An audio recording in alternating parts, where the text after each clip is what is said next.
आउ hotel restaurant dhaba जीवाकू पड़िबनी। एई भली चटपटा खाइबा पई आज आमे घरे बनाइबा चिली सोयाबीन, जहाको आमे ओडिया घरे मिल मेकर आउ सोया बड़ी भाबरे जानिछंती।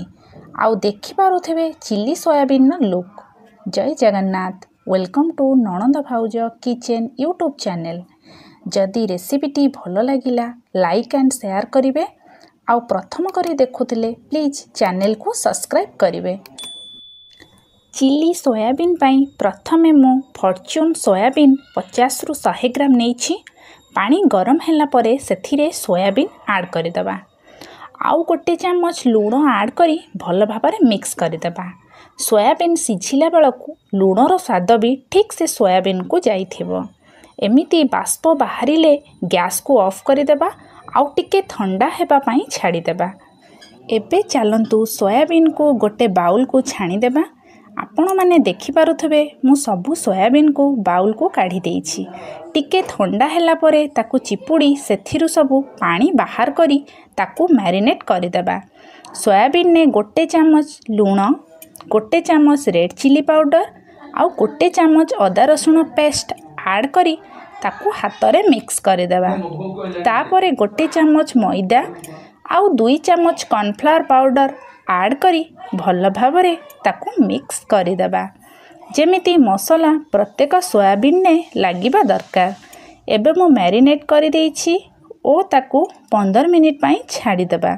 से भितरे आमे मसला तयारी कर देबा। चिली पई मु 2 रु 3 टी पियाज नेइछि आउ 5 पीस कैप्सिकम नेइछि ओ 2 टी कंचा लंका नहीं जाइछि। पियाज को एई साइज रे काटी देबा। बेसी छोट करिबेनी कि बेसी बड़ साइज भी करिबेनी। ठीक एम्ति क्यूब साइज रे कैप्सिकम को काटी देइछि आउ कंचा लंका को भी काटी देइछि।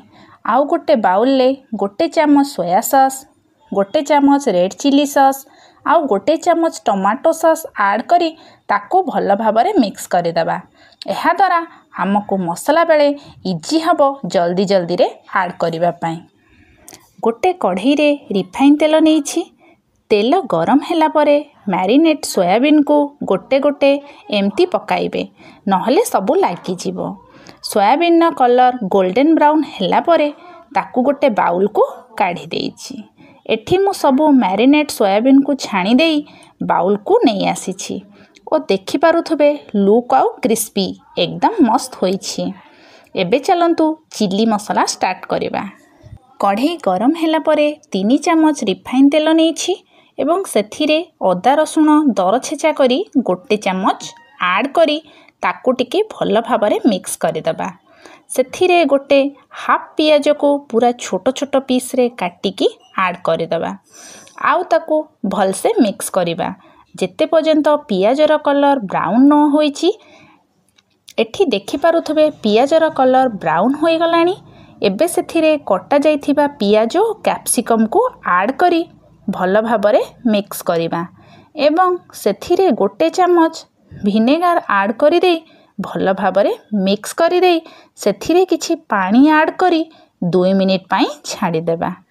2 मिनिट परे सेथिरे आमे प्रस्तुत करी रखिथिबा सॉस को ऐड करी भल भाबरे ताकू मिक्स करिबा। तापरे गोटे चम्मच लूण, गोटे चम्मच गोलमरीच पाउडर, गोटे चम्मच रेड चिली पाउडर ऐड करी ताकू भल भाबरे मिक्स करि देबा। पियाज को बेसी मौळेबेनी। सेथिरे 2 चम्मच कॉर्नफ्लावर पाउडर को पानी रे ऐड करी मसला रे ऐड करिबा।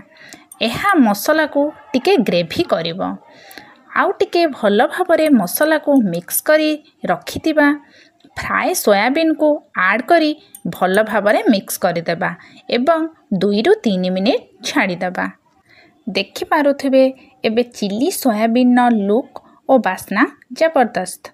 मु एठी गोटे बाउल को काढी दउछि एवं सेथिरे किछि कटा जाइथिबा धनिया पत्र को ऐड करि देबा।